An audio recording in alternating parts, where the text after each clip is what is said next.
My name is Khalid Al Mahmoud, and on March 18, 2019, I died for exactly 20 minutes after a car accident on Highway 15 outside Damascus.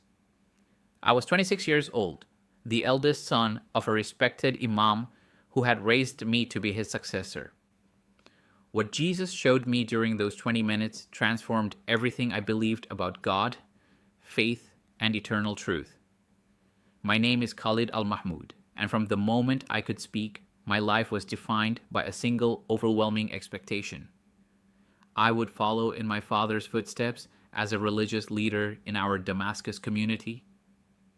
My father, Imam Hassan Al Mahmoud, was the respected leader of Al Nur Mosque, a man whose knowledge of the Quran and Islamic jurisprudence was renowned throughout our district. Our family name carried weight in religious circles, and I was constantly reminded that I represented not just myself, but the honor and reputation of generations of Islamic scholars. From earliest childhood, my days were structured around intensive religious education that went far beyond what ordinary Muslim children received. While other boys my age played soccer in the streets or spent afternoons watching television, I was sequestered in our home's study, memorizing verse after verse of the Quran under my father's watchful eye. By age 12, I had memorized the entire holy book, an achievement that brought great pride to my father and elevated expectations for my future religious leadership even higher. The pressure to be the perfect Imam's son was suffocating in ways I could never express to anyone around me. Every word I spoke was examined for proper Islamic content. Every action was scrutinized for adherence to religious law. Every friendship was evaluated based on whether it would enhance or diminish my reputation as a future religious leader. I led prayers at our mosque from age 16, delivered religious instruction to younger students, and attended every Islamic conference and scholarly gathering within 100 miles of Damascus. But beneath this carefully maintained exterior of religious devotion, I carried questions and doubts that I could never voice to anyone without risking everything my family held dear. Now ask yourself, what would you do if everything you were raised to believe was suddenly shaken by inner questioning you couldn't silence or ignore? That was the secret struggle that defined my teenage and early adult years. The growing disconnect between the religious certainty I was expected to display and the spiritual emptiness I actually felt. The Islamic faith, as I had been taught, it seemed to emphasize fear more than love, punishment more than mercy, rigid compliance more than joyful relationship with the divine. Despite years of faithful prayer, Quranic study, and religious observance, I never felt the peace or spiritual fulfillment that I was told should accompany proper Islamic devotion. Instead, my religious activities felt like elaborate performances designed to earn divine approval that always seemed just out of reach. What troubled me most deeply were the occasional glimpses I caught of genuine spiritual joy and peace in the lives of our Christian neighbors. Our family lived in a mixed religious neighborhood where Orthodox Christians, Catholics, and Muslims coexisted with generally cordial relationships. While my father taught that Christians were misguided people who had corrupted the true message of Jesus the prophet, I observed that many of them possessed a lightness and contentment that seemed completely absent from the Islamic families I knew. During university years, while studying Islamic theology and jurisprudence, in preparation for eventual religious leadership, these internal conflicts only intensified. I read scholarly critiques of Christianity, studied Islamic apologetics designed to refute Christian claims, and participated in interfaith debates where I argued forcefully for Islamic superiority over Christian doctrine. Yet privately, I found myself drawn to Christian students whose faith seemed to bring them genuine peace rather than anxious striving for religious perfection. The day that would change my life forever began like countless others. With morning prayers at 5 a.m., followed by breakfast with my father, where we discussed religious matters and planned my continued education. March 18th, 2019 was a Tuesday, and I was driving home from Damascus University after attending a particularly intense lecture on Islamic apologetics focused on refuting Christian claims about Jesus' divinity. The professor had spent 2 hours explaining why Christians were deceived about the nature of Christ, why the Trinity was an impossibility, and why Islamic monotheism represented the only rational approach to understanding God. As I drove through the heavy spring rain that had been falling all day, I felt spiritually exhausted from years of defending beliefs that brought me no personal comfort or joy. The lecture had been especially difficult because the professor's arguments, while intellectually sophisticated, felt hollow when measured against the obvious peace and contentment I witnessed in Christian believers. Have you ever felt trapped between family expectations and your own heart's questioning? That was exactly my state of mind as I navigated the increasingly dangerous road conditions. The rain had intensified throughout the evening, turning the highways around Damascus into treacherous rivers of standing water that made driving hazardous even for experienced motorists. By 7:30 p.m., visibility was so poor that most drivers had reduced their speed to a crawl, but I was eager to get home before my father began to worry about my safety. As the eldest son of a prominent Imam, my well-being was considered essential not just to our family, but to the religious community that looked to us for leadership and stability. My last conscious thought before the accident was a prayer that felt more desperate than devout.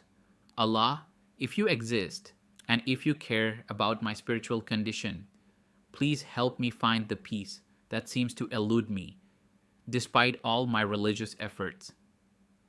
I had been carrying this prayer in my heart for months, a secret plea that I could never share with my father or religious colleagues without risking everything I had been raised to value and protect. At exactly 7:43 p.m., as I rounded a curve on Highway 15 just outside the Damascus city limits, my car hit a patch of standing water that sent it into an uncontrollable spin. Time seemed to slow as I felt the vehicle leave the road surface completely, flipping multiple times before crashing into a concrete barrier with a sound like thunder splitting the earth.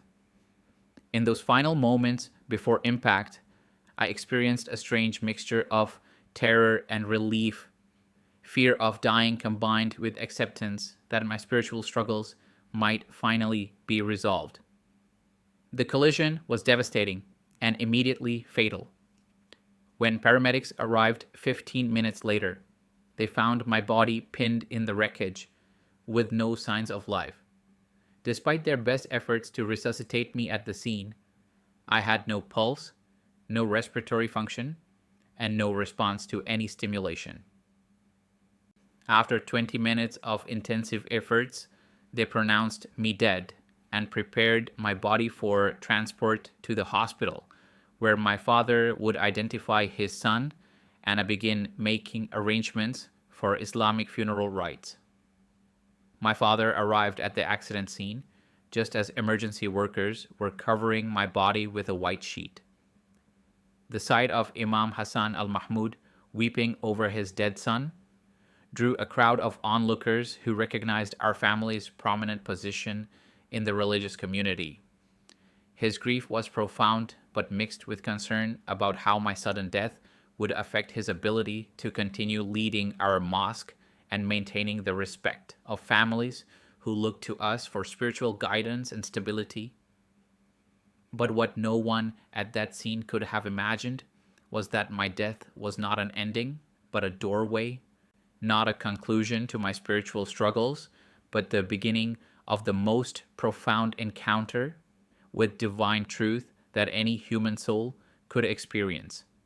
As emergency workers loaded my lifeless body into the ambulance for transport to Damascus General Hospital, my spirit was embarking on a journey that would forever transform my understanding of God, faith, and the meaning of eternal life.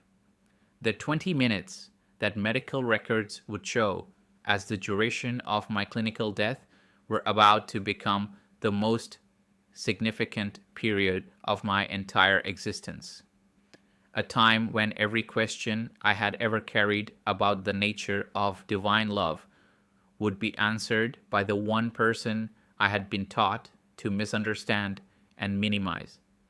My journey into death was about to become my introduction to life as I'd never imagined it could be.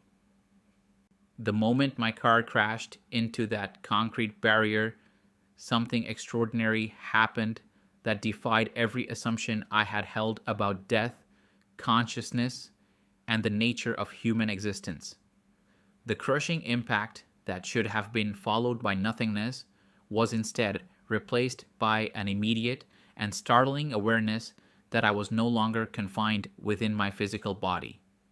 The pain that had exploded through every nerve ending during the collision vanished instantly, replaced by a strange clarity and detachment that allowed me to observe what was happening with perfect understanding.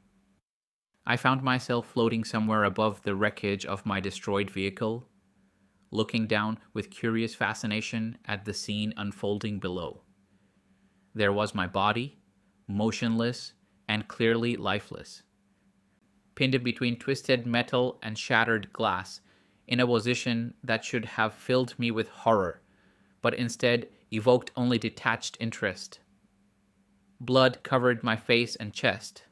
My eyes were closed, and my limbs lay at unnatural angles that made it obvious, even to my untrained observation, that Khalid al-Mahmoud's earthly existence had ended violently and definitively. What goes through your mind when you realize that your earthly life has ended, that every plan you had made and every relationship you had built has been severed in a single moment of twisted metal and crushing impact?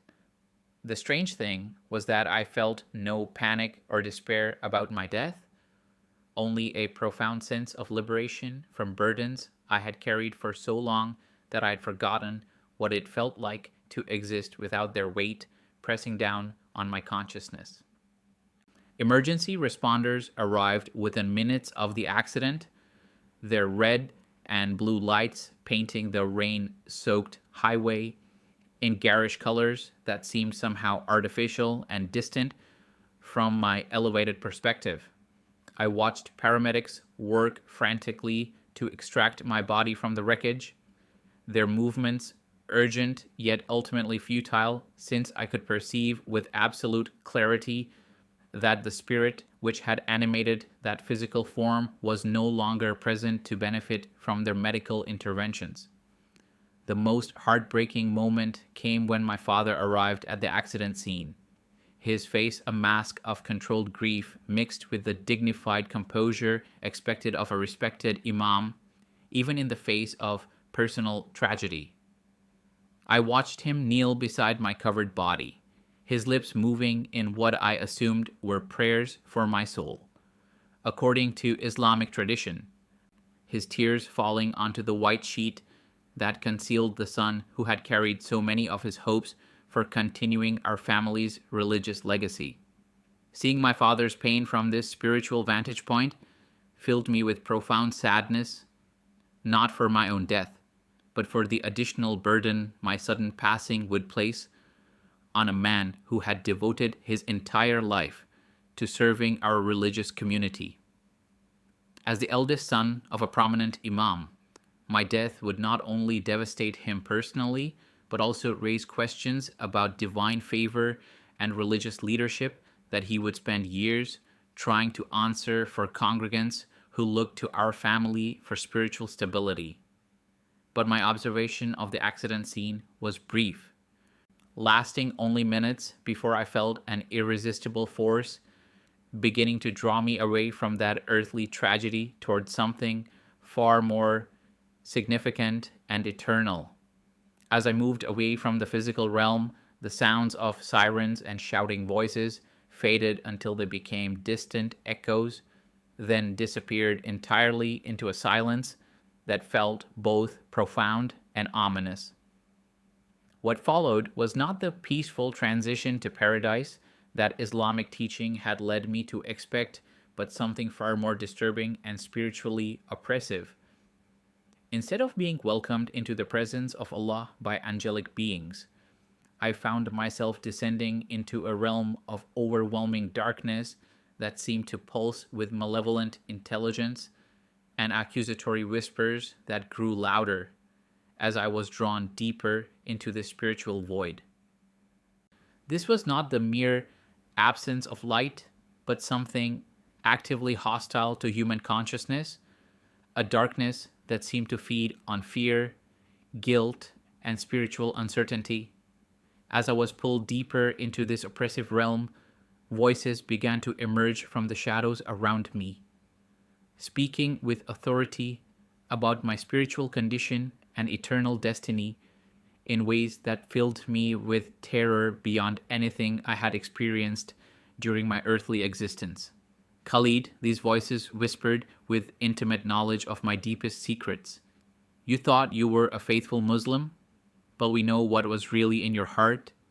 We heard every doubt you harbored about Islamic teaching, every question you asked about Allah's love, every moment when you envied the peace that Christians seemed to possess.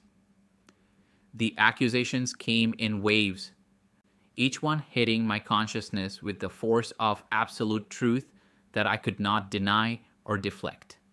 The weight of my secret spiritual struggles, which I had carried privately for years without ever daring to voice them aloud, now became weapons used to demonstrate my unworthiness for any form of divine mercy or acceptance.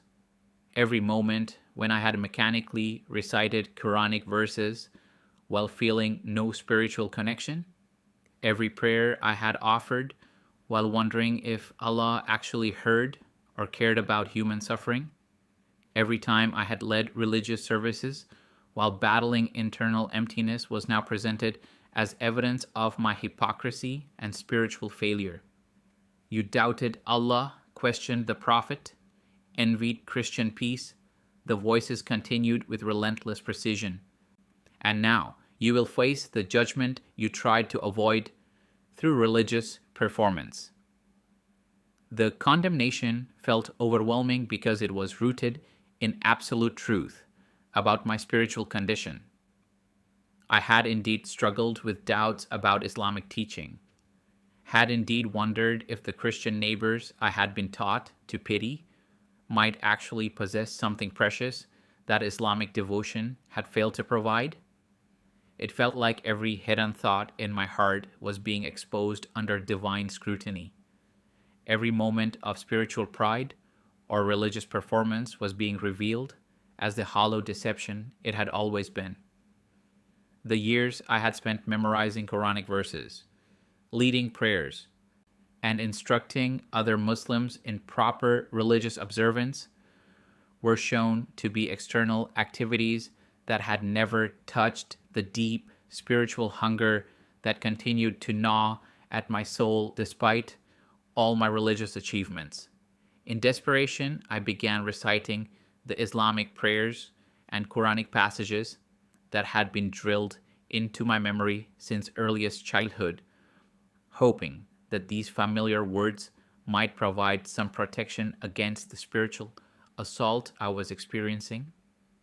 But to my horror, the beautiful Arabic phrases that had defined my religious identity brought no comfort, no sense of divine protection, no connection to the merciful Allah I had tried to serve throughout my earthly existence. I called upon Allah using the 99 beautiful names I had memorized as a child, crying out, Ar-Rahman, Ar-Rahim, Al-Ghafur, Ar-Rahim. But my prayers seemed to disappear into the oppressive darkness without creating any response or relief from the spiritual torment that was intensifying with each passing moment.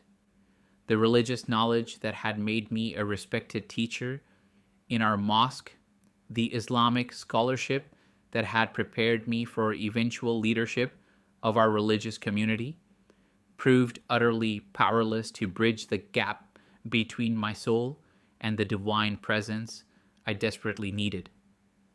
The growing realization that my decades of Islamic education and religious observance had left me spiritually unprepared for this eternal encounter was more terrifying than any physical pain I had ever endured. All the certainty I had expressed about Islamic truth, all the confidence I had displayed in defending Muslim doctrine against Christian claims, all the authority I had wielded as the Imam's son crumbled into dust when faced with the reality of my actual spiritual condition. The darkness continued to deepen around me, and the accusatory voices grew more insistent in their condemnation of my hypocrisy and spiritual failures. I understood with growing horror that I was experiencing the preliminary stages of eternal judgment, and that all my religious achievements meant nothing when weighed against the authentic spiritual transformation that had always eluded me despite years of sincere seeking. But just as despair threatened to overwhelm me completely, just as I was beginning to accept that my spiritual struggles had indeed disqualified me from any hope of divine mercy, something began to change in the oppressive atmosphere around me. A light began to appear in the distance, faint at first, but growing steadily brighter, cutting through the darkness that had seemed impenetrable just moments before. This was not the harsh light of judgment I might have expected, but something infinitely more warm and welcoming, something that seemed to carry within it the promise of answers to every question I had ever asked about the nature of God, love, and eternal truth. As this divine radiance approached, the accusatory voices that had been tormenting me began to fade, replaced by a presence that radiated perfect love, absolute truth, and infinite mercy. The light that began to penetrate the oppressive darkness around me was unlike anything I had ever witnessed or imagined during my 26 years of earthly existence. This was not the ordinary illumination of sun or lamp, but something that seemed to be composed of pure love, divine truth, and infinite mercy made visible to spiritual senses I had never known I possessed. As this radiance grew brighter and drew closer, every shadow of condemnation and spiritual torment that had been overwhelming me began to retreat like morning mist before the rising sun. The warmth that emanated from this divine light was not merely physical comfort, but something that penetrated to the very core of my being. Healing wounds I had carried since childhood, and answering questions that had haunted my soul for years, unlike the harsh judgment I had been experiencing moments before. This presence radiated acceptance and understanding that made me feel completely known, yet completely loved, thoroughly seen yet thoroughly cherished by someone who possessed absolute knowledge of my spiritual condition. As the light continued to intensify, a figure began to emerge from its radiant center, taking form gradually like an image developing on photographic paper. What I saw challenged every assumption I had been taught about the nature of Jesus Christ, the figure whom Islamic theology had relegated to the status of a respected but ultimately limited prophet whose message had been corrupted by misguided followers. The man who stood before me possessed unmistakably Middle Eastern features, with the olive skin and dark hair of someone who could have walked the streets of modern Damascus without drawing unusual attention. Yet his entire being radiated an authority and majesty that made earthly concepts of power and leadership seem like children playing dress-up in comparison. Light seemed to emanate from within him rather than merely reflecting off his form, and his eyes held depths of wisdom and compassion that spoke of having witnessed every moment of human history while feeling every pain that any soul had ever endured. Look inside your own heart right now, friend. What would you do if someone knew you completely yet loved you perfectly? That was the overwhelming reality of standing in the presence of this figure whom I immediately recognized as Jesus Christ, not the diminished prophet of Islamic teaching, but the living God whose very presence transformed my understanding of divine love, human worth, and eternal truth. The moment our eyes met, I experienced a shock of recognition that went beyond intellectual understanding to something deeper and more fundamental.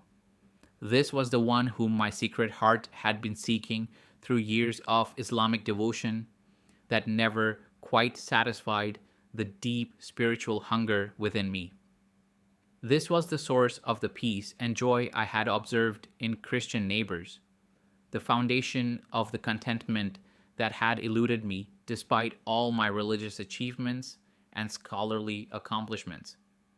Without any conscious decision on my part, I fell prostrate before him, not from fear or religious obligation, but from overwhelming recognition of who stood in my presence.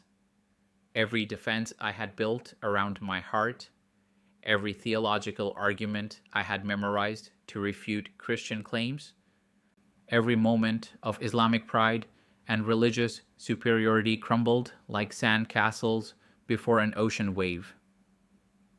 Khalid, he said, speaking my name with such tenderness that it sounded like the most beautiful word ever spoken, I have been waiting for you. His voice carried the authority of creation itself combined with the gentleness of perfect love, and I understood immediately that this was not their first meeting, but the culmination of a pursuit that had been ongoing throughout my entire earthly existence. The weight of his words overwhelmed me as I began to understand that every moment of spiritual dissatisfaction I had experienced during years of Islamic worship, every question I had harbored about Allah's love, every longing for deeper connection with the divine, had actually been his spirit calling my heart toward this relationship. The emptiness that had persisted despite all my religious observance had not been evidence of my spiritual failure, but proof that I was created for something far greater than ritual performance could provide. Lord, I whispered, my voice trembling with awe and confusion, I was taught that you were only a prophet, that worshipping you was the unforgivable sin of shirk that condemns souls to hell. How can you be standing here as God when everything I was raised to believe contradicted your claims? The theological crisis this encounter created shook the very foundations of my Islamic worldview. Yet his presence made denial impossible. Jesus smiled with infinite patience and understanding, the kind of expression a loving father might give to a child who was struggling to comprehend concepts beyond their current knowledge. My son, he replied, his words carrying divine authority combined with infinite compassion. You were seeking truth in your heart even when your mind was confused by human religious systems. Every sincere prayer you offered, every honest question you asked, every moment you long for genuine connection with your Creator, reached my ears and touched my heart. As he spoke these words, something began happening that defied description, but transformed my understanding of my entire earthly existence. Scenes from my life started playing out around us, like three-dimensional movies, but viewed now from his eternal perspective rather than through my limited human understanding. I saw myself as a child memorizing Quranic verses, while secretly wondering why religious devotion seemed to bring anxiety rather than peace. And I could perceive that Jesus had been present in those moments, grieving over religious systems that emphasize performance over relationship. I watched my teenage years unfold again. Those countless hours spent in Islamic study and prayer while battling internal emptiness that no amount of religious knowledge seemed able to fill. But now I could see Jesus present in every moment of honest seeking, his heart breaking over the barriers that human religious tradition had erected between seeking souls and divine love. When I had knelt on prayer rugs facing Mecca while crying out for some sense of connection with Allah, it was actually Jesus who had been hearing those prayers and longing to respond with the relationship my heart truly desired. The revelation that overwhelmed me was understanding that my years of spiritual struggle had not been evidence of divine rejection, but proof of divine calling. Jesus showed me how he had been working through every moment of dissatisfaction with Islamic ritual, every question about religious authority, every observation of Christian peace that I had been taught to dismiss as deception. My secret doubts about Islamic teaching had not disqualified me from divine love, but had actually been the Holy Spirit's way of preparing my heart for this encounter with truth. I was with you in every moment of honest seeking, Jesus explained, as we watched scene after scene of my earthly existence play out with stunning clarity, even when you used the wrong religious language to address me. When you called upon Allah seeking love and acceptance, I heard your heart crying out for the relationship that only I can provide. When you tried to earn divine approval through religious performance, I saw the authentic hunger for connection that motivated your efforts. The most profound revelation came when he showed me that my position as an Imam's son had not been an accident or obstacle to finding truth, but part of his perfect plan for my life and eventual ministry. I allowed you to be born into a prominent Islamic family, not to make your journey to me more difficult, but to give your eventual testimony unique power to reach hearts that would never listen to ordinary Christian witnesses. He explained with infinite wisdom and purpose. He showed me visions of other Muslim young men throughout the Middle East who were struggling with the same spiritual emptiness and religious questions that had tormented me for years. Sons of Imams, Islamic scholars, and religious leaders who carried the burden of family expectations while battling private doubts about the faith they were expected to defend and promote. These seeking hearts needed to hear testimony from someone who understood their specific cultural pressures and religious background. Your story will plant seeds of questions in minds that have been closed to the gospel by cultural conditioning and family loyalty, Jesus revealed, showing me future scenes of my testimony spreading through social media and word-of-mouth networks throughout the Islamic world. They will listen to you because you speak their language, understand their struggles, and can testify from personal experience about the emptiness that Islamic devotion cannot fill. As these truths penetrated my consciousness, I felt a transformation happening at the very core of my identity that went far beyond intellectual understanding to fundamental change in my spiritual DNA. The fear-based religion of my upbringing was being replaced by relationship with the living God. The performance anxiety that had characterized my Islamic worship was dissolving in the presence of unconditional divine love. And the emptiness that had ached within me for 26 years was finally being filled by the very presence of the one who had created that longing in the first place. As the profound reality of Jesus' love and truth continued to transform my understanding, he began to reveal deeper aspects of my earthly existence that I had never comprehended from my limited human perspective. What he showed me next challenged every assumption I had held about religious devotion, family loyalty, divine justice, and the true nature of spiritual seeking that transcends cultural and religious boundaries. Let me show you your life as I have always seen it, Jesus said, his voice carrying infinite compassion mixed with divine authority. The space around us began to shimmer and change, and I found myself witnessing scenes from my childhood and young adulthood with clarity that made my earthly memories seem like shadows by comparison. But these were not just visual recollections.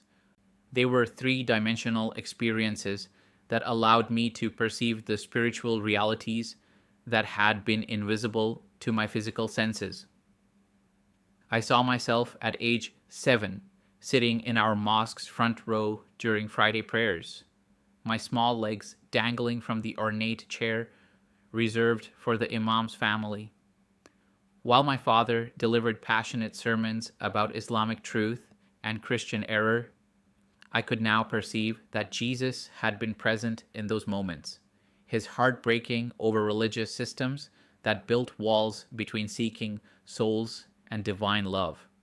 Even as my young mind absorbed teachings that portrayed him as merely a prophet whose message had been corrupted, his spirit was already working to plant seeds of spiritual hunger that would eventually lead to this encounter. The visions continued through my teenage years, revealing moments I had forgotten or dismissed as insignificant. I watched myself at age 15, secretly observing our Christian neighbors during their Easter celebration, fascinated by the joy and peace that radiated from their gathering. While my Islamic training had taught me to view their faith as misguided, I could now see Jesus present in their worship. The same presence that was drawing my curious heart even when my mind was filled with theological objections to their beliefs. Your curiosity about Christian faith was never rebelliousness against your family or Islamic teaching, Jesus explained as we observed these scenes of my spiritual development. It was my spirit calling your heart toward the truth that would satisfy your deepest longings.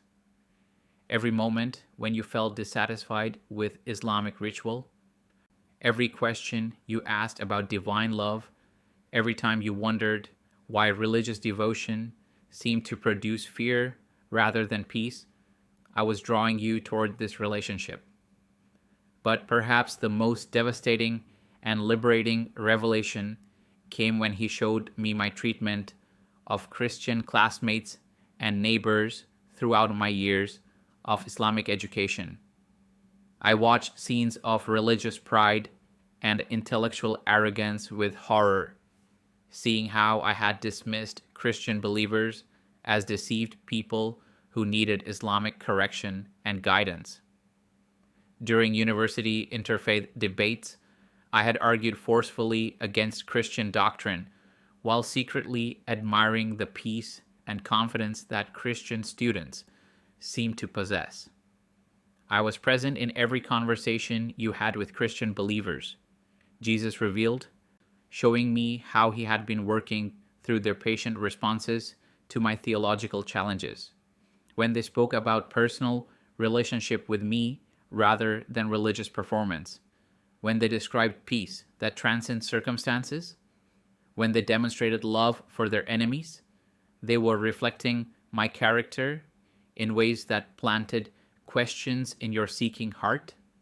The weight of recognizing my past arrogance and religious superiority should have crushed me with guilt and shame, but instead, I felt overwhelming gratitude for the grace that had pursued me despite my opposition to Christian truth. Jesus showed me that even my most forceful arguments against Christianity had not disqualified me from his love, that his patience had endured through years of my theological blindness and cultural conditioning. Your position as an Imam's son was never an obstacle to my calling on your life, he continued, revealing purposes that stretched far beyond my individual salvation. I allowed you to be raised in Islamic prominence, not to make your journey to me more difficult, but so your eventual testimony would carry unique authority among Muslims who would never listen to ordinary Christian witnesses. He then showed me visions that took my breath away. Scenes of underground Christian movements throughout the Islamic world that I had never known existed. I watched former Muslims gathering in hidden locations to worship Jesus, risking imprisonment and death for their faith. I observed Saudi princes, Iranian clerics, and Turkish scholars who had secretly discovered Christian truth but continued living double lives to protect their families and positions. Your testimony will reach these hidden believers and give them courage to be more open about their faith. Jesus revealed, showing me visions of my story spreading through encrypted social media networks throughout the Middle East. But more importantly, it will plant seeds of questions in the hearts of Muslim religious leaders who are struggling with the same spiritual emptiness you experienced despite all their Islamic achievements. The scenes expanded to show me the broader impact of my death experience and eventual testimony. I witnessed young Muslim men throughout the Islamic world who were trapped by family expectations to follow in their father's religious footsteps despite private doubts about Islamic teaching.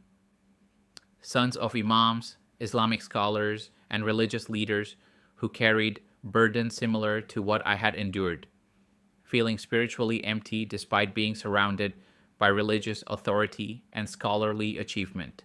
These sons of religious leaders need to hear from someone who understands their specific struggles. Jesus explained with infinite compassion for their suffering. They need to know that questioning Islamic teaching is not betrayal of family honor, but evidence of spiritual hunger that only I can satisfy. Your story will give them permission to seek truth beyond the boundaries of their cultural and religious conditioning. What would you risk to know that you are unconditionally loved by your Creator? That was the question Jesus posed as he showed me the cost that following him would require in my earthly relationships. I saw visions of the rejection and persecution that awaited my return to life, the pain my conversion would cause my father, the loss of inheritance and social position that would result from my public declaration of Christian faith. But he also showed me the eternal fruit that would come from my willingness to sacrifice earthly comfort for spiritual truth. I witnessed dozens of Muslim young men who would find Jesus through hearing my testimony, former Islamic religious leaders who would discover freedom from performance-based religion, entire families who would eventually follow Christ because of seeds planted through my story of death and resurrection. Your father's rejection will be temporary, Jesus revealed, showing me a future scene that filled my heart with hope and anticipation. Years from now, when he has wrestled with the questions raised by your transformation and witnessed the fruit of your Christian life, he will have his own encounter with me. The same love that reached you beyond death will eventually reach him through the testimony of the son he raised to be his religious successor. The understanding of salvation and grace that Jesus revealed to me challenged every assumption I had held about earning divine acceptance through religious achievement. He explained that no amount of Quranic memorization, ritual prayer, or Islamic scholarship could bridge the gap between human sinfulness and divine holiness. Only his sacrificial death on the cross could pay the penalty for sin and open the way for a genuine relationship between humanity and God. Religion teaches people to try to reach God through their own efforts. He explained with perfect clarity, "But I came to reach down to humanity with grace that cannot be earned or deserved." Your years of Islamic devotion were sincere attempts to connect with me, but they were like trying to build a ladder to heaven when I had already built a bridge through my death and resurrection. As these revelations saturated my being, I understood that my earthly religious struggles had not been meaningless, but had served as preparation for this moment of encounter with divine truth. Every prayer I had offered seeking genuine spiritual connection, every question I had asked about divine love, every moment of dissatisfaction with religious performance had been evidence of the Holy Spirit's work in my heart, drawing me toward the relationship that would fulfill my deepest spiritual longings. You were never meant to find satisfaction in Islamic ritual, Jesus continued, because I created you for a relationship with me that transcends any human religious system. The emptiness you felt despite all your religious achievements was evidence that your heart was made for something greater than what Islam could provide. The transformation happening within my spirit was not merely intellectual understanding, but fundamental change at the core of my identity and eternal destiny. The fear-based religion of my upbringing was being replaced by relationship with the living God. And I finally understood what Christian neighbors had meant when they spoke about peace that transcends human understanding. After what felt like hours, but could have been moments or centuries in that timeless realm of perfect love and divine truth, Jesus turned to me with an expression that combined infinite tenderness with holy authority. The radiance surrounding him seemed to intensify as he prepared to speak words that would fundamentally alter not only my eternal destiny, but also the trajectory of my earthly existence in ways I could not yet comprehend.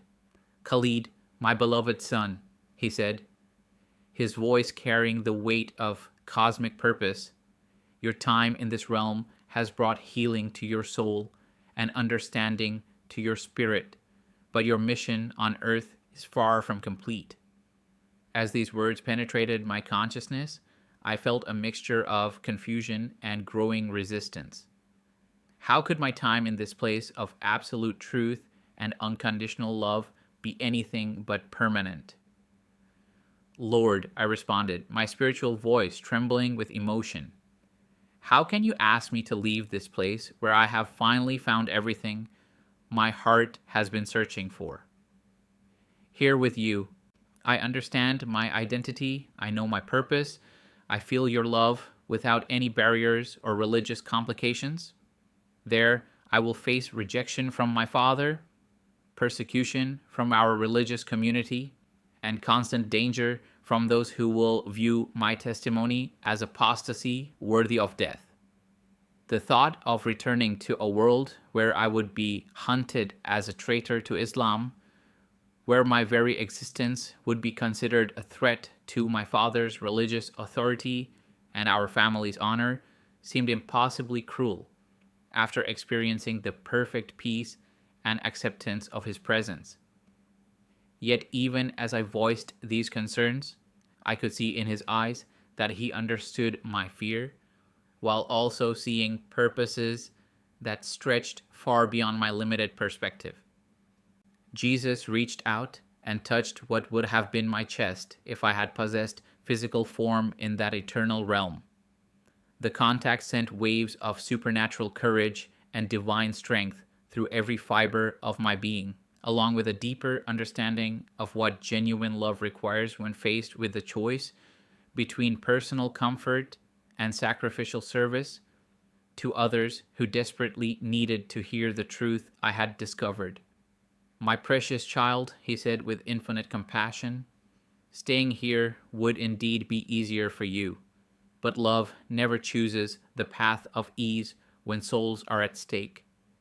The same love that brought you into my presence now compels you to return and share what you have experienced with those who are still trapped in the religious darkness you have escaped." As he spoke these words, our surroundings shifted dramatically, and I found myself looking down at the emergency room of Damascus General Hospital, where my lifeless body lay surrounded by medical personnel who had been attempting resuscitation for nearly 20 minutes. The scene was one of controlled chaos, with doctors and nurses working frantically despite the growing certainty that their efforts were futile. "Watch closely," Jesus instructed, and my spiritual vision sharpened to perceive details that revealed the spiritual warfare taking place around my physical form. I could see dark entities hovering near the medical team, their presence radiating satisfaction at what they believed was another victory over a seeking soul. They whispered lies about the meaninglessness of faith, the futility of spiritual transformation, the impossibility of divine intervention in human affairs. But I could also see angels of light surrounding the medical personnel, guiding their hands, sustaining their determination, filling them with hope that defied medical logic. These heavenly beings were engaged in a battle I had never imagined, fighting for my resurrection not just physically, but spiritually, understanding that my return would impact the eternal destinies of countless Muslim souls throughout the Middle East and beyond.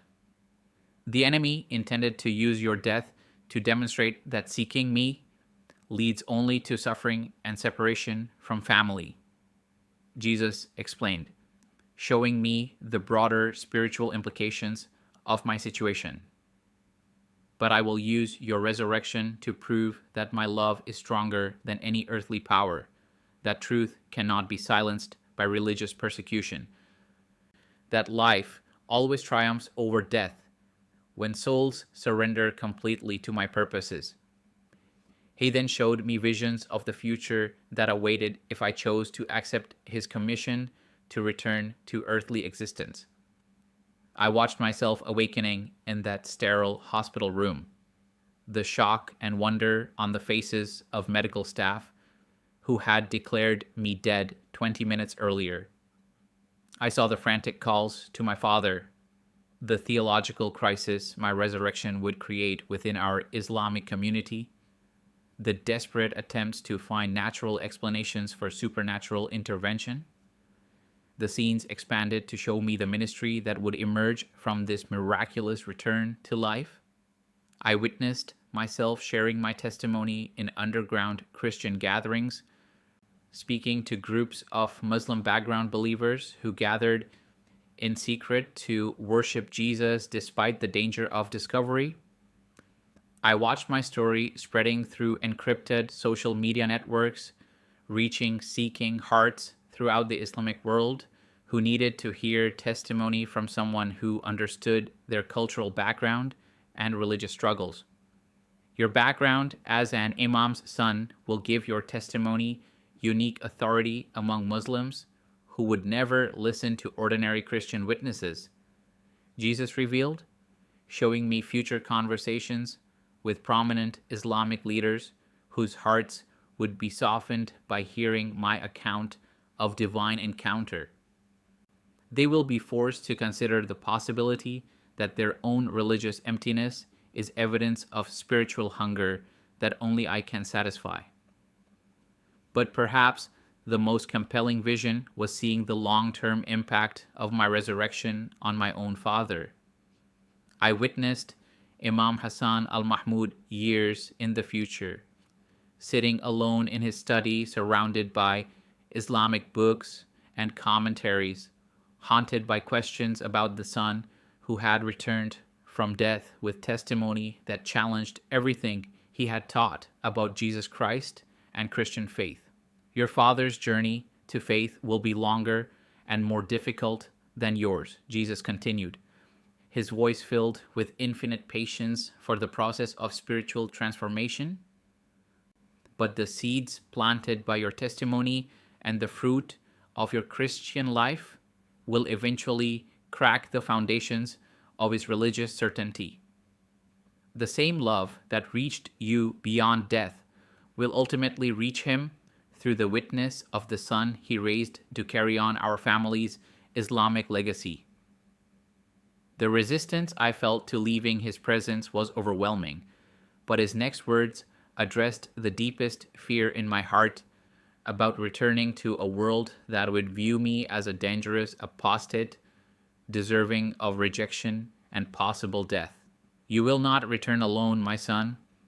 My spirit will dwell within you every moment, sustaining you through persecution, comforting you in isolation, empowering you to share truth with boldness that comes from knowing you have already faced the worst that earth can offer and found that my love transcends even death. He placed his nail-scarred hand over my heart, and I felt his spirit enter into the very core of my being in a way that I knew would remain with me throughout whatever earthly trials awaited my return. You are mine now, Khalid, he declared with absolute authority that made demons tremble and angels rejoice. Live not for human approval, but for my glory. Speak not your own wisdom, but my truth. Love not with human affection, but with my divine love that transforms everything it touches. The final vision he showed me before commanding my return was of myself many years in the future, an older man surrounded by dozens of former Muslims whose lives had been transformed through encountering Jesus Christ after hearing my testimony. I saw sons of Imams, Islamic scholars, and religious leaders who had found freedom from the performance-based religion that had once trapped them, their faces radiant with the peace and joy I was experiencing in that eternal moment. This is why you must return, Jesus said with finality that carried the authority of heaven itself. Not just for your own sake, but for the sake of every Muslim soul still trapped in the religious systems that once held you captive. Your resurrection will be proof to a watching world that my power is greater than any religious authority, that my love transcends any human institution, that my truth will ultimately triumph over every lie that seeks to separate people from relationship with me. So I'm asking you, just as a brother would, are you ready to face truth when it comes for you? Are you prepared to discover that everything you thought you knew about God might be only a shadow of his actual character and love? That was the question that burned in my consciousness as Jesus prepared to send me back to a world that would view my survival as either impossible miracle or dangerous threat to established religious order. As he spoke these final words of commissioning, I felt the irresistible pull beginning to draw me back towards the physical realm, back toward the broken body that lay lifeless in that Damascus hospital room, back toward a life that would never again be defined by human expectations, but by divine purpose and eternal love that had conquered death itself. The violent compression of my expanded consciousness back into the confines of my broken physical body was like trying to force an infinite ocean into a single drop of water. Every truth that had been revealed, every moment of perfect love I had experienced, Every vision of divine purpose had to somehow squeeze into the limited capacity of a human brain that had been deprived of oxygen for 20 crucial minutes. The sensation was crushing, disorienting, and overwhelmingly painful as my spirit reconnected with flesh that had been declared clinically dead by every medical authority present. The first sensation that registered was excruciating pain that exploded through every nerve ending in my body as my heart suddenly lurched back to life with violent, irregular beats that sent shockwaves through my entire cardiovascular system. My lungs convulsed with desperate hunger for air, causing me to gasp with such force that my entire torso arched upward from the hospital table where my body had been lying covered with a white sheet. The sound that escaped my throat was part scream, part sob, part victory cry of resurrection that echoed through the emergency room like thunder. My eyes flew open to see the shocked faces of medical personnel staring down at me in complete amazement and terror. Dr. Ammar Qasemi, the emergency physician who had pronounced my death 15 minutes earlier, stumbled backward with an expression that bordered on panic.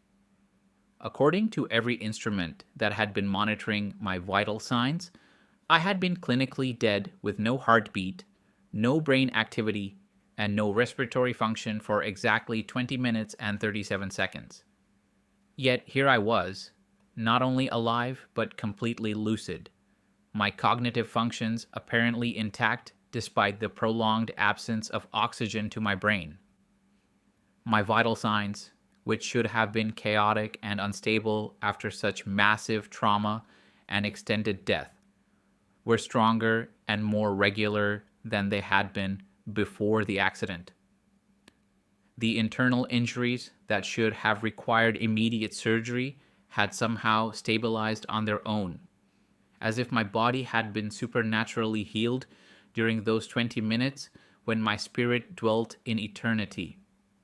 The first coherent words that escaped my lips were, "Thank you, Jesus," spoken with such clarity and conviction that they sent shockwaves through the Muslim medical staff who had been working to save my life.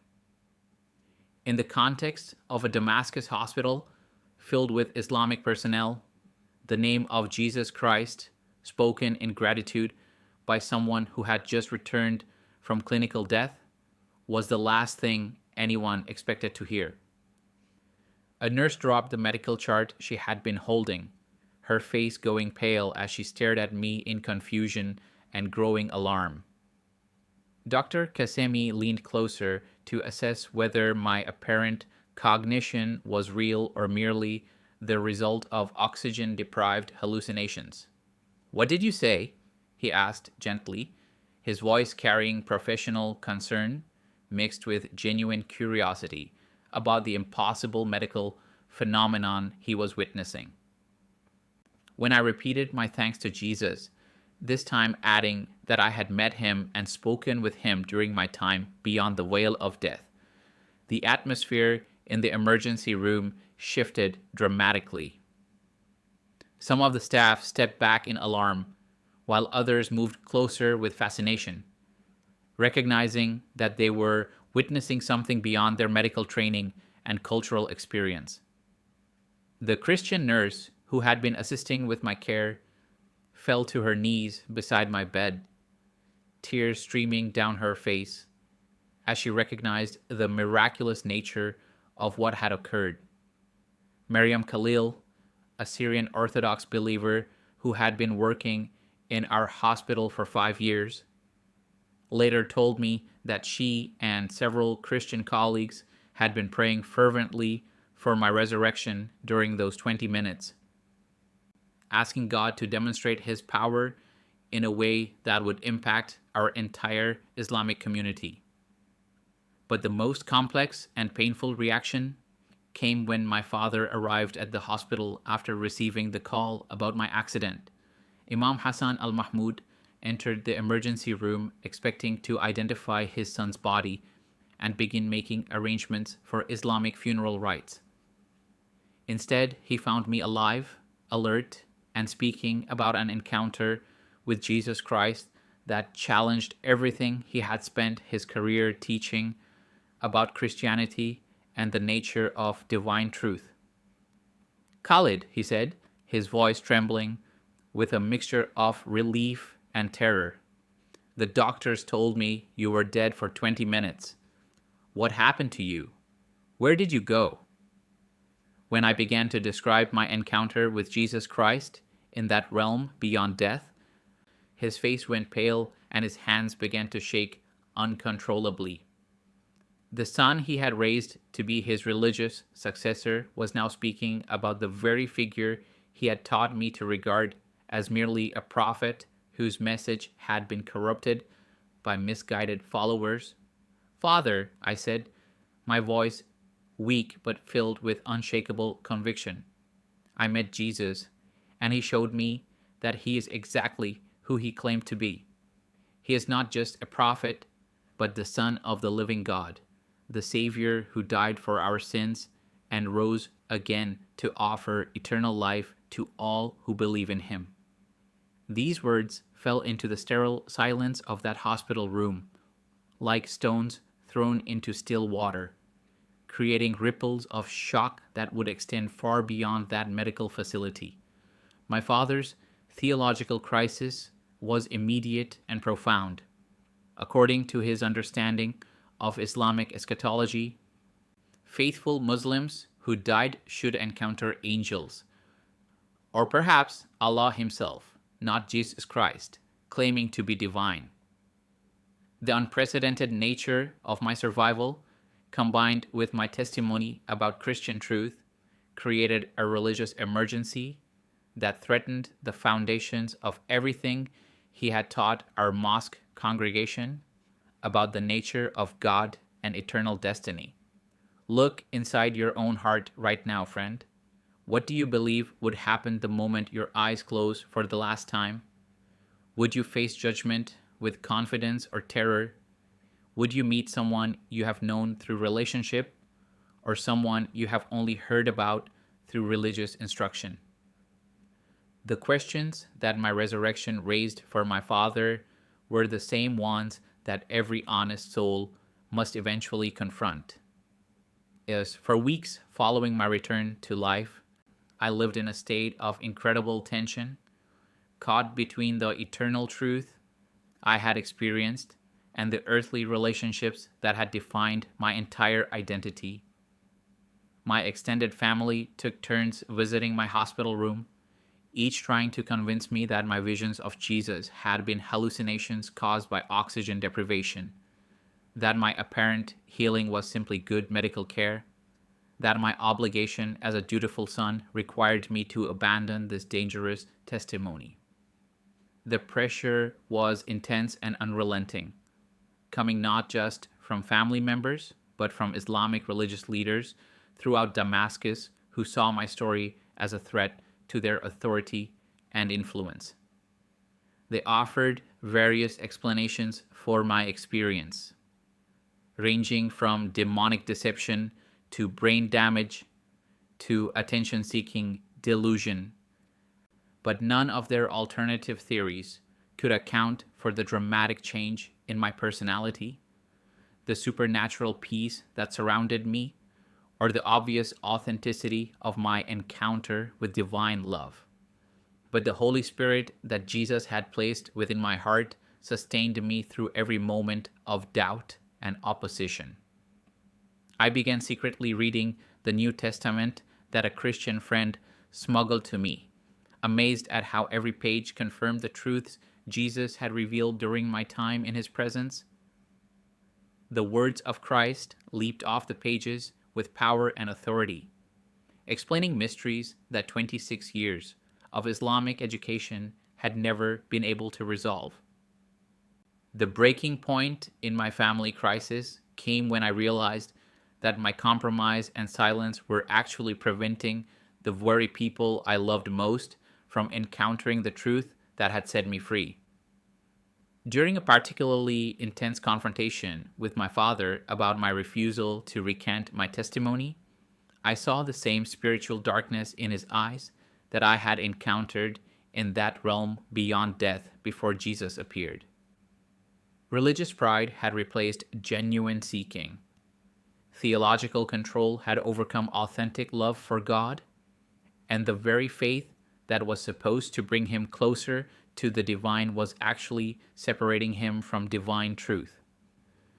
"Father," I said with tears streaming down my face, "I cannot deny Jesus any more than I can deny my own name. He is not just something I believe about God. He is God himself. And someday, I pray that you will meet him too." The pain in my father's eyes as he realized that his son would never return to Islamic faith was heartbreaking. But I knew that speaking truth in love was more important than maintaining false peace through religious deception. The decision to make my faith public despite my family's opposition was the most difficult choice I had ever made, knowing that it meant losing not just my inheritance and social position, but potentially my relationship with everyone I had ever loved. Yet the love of Jesus that now filled my heart made any earthly sacrifice seem insignificant compared to the privilege of sharing eternal truth with souls who desperately needed to hear it. The ministry that emerged from my near-death experience exceeded even the visions Jesus had shown me in that eternal realm. Within months of my public declaration of faith, I was sharing my testimony with underground Christian communities throughout Syria and neighboring countries. My background as an Imam's son gave my words unique authority among Muslims who would never have listened to traditional missionaries or foreign evangelists. So I'm asking you, just as a brother would, are you ready to face the truth when it comes for you? Are you prepared to discover that the God you have been seeking through religious performance has been offering relationship all along? Every Muslim reading this who feels empty despite faithful religious observance, know that the same Jesus who met me beyond death is calling your name right now. The persecution I face for my testimony continues to this day, years after my resurrection. Islamic authorities throughout the Middle East view me as a dangerous apostate whose story threatens the foundations of religious control they have built over centuries. Death threats arrive regularly. My father has disowned me completely to preserve his position as Imam, and I live under constant surveillance by those who would silence my voice if given the opportunity. Yet I refuse to be quiet because I have already faced the worst that earthly powers can inflict, and discovered that death itself has no authority over those who belong to Jesus Christ. If this happened to me, the one least expecting it, then it can happen to you. Jesus is real, he's alive, and he is calling your name. My name is Khalid Al-Mahmoud. I died as a Muslim Imam's son, but I woke up praising Jesus. I lost an earthly inheritance, but gained an eternal one. I was raised to lead Islamic worship, but now I follow the Christ who conquered death and offers life to all who believe. The same Jesus who met me beyond the veil of death wants to meet you right where you are, with the same love that transformed my life forever.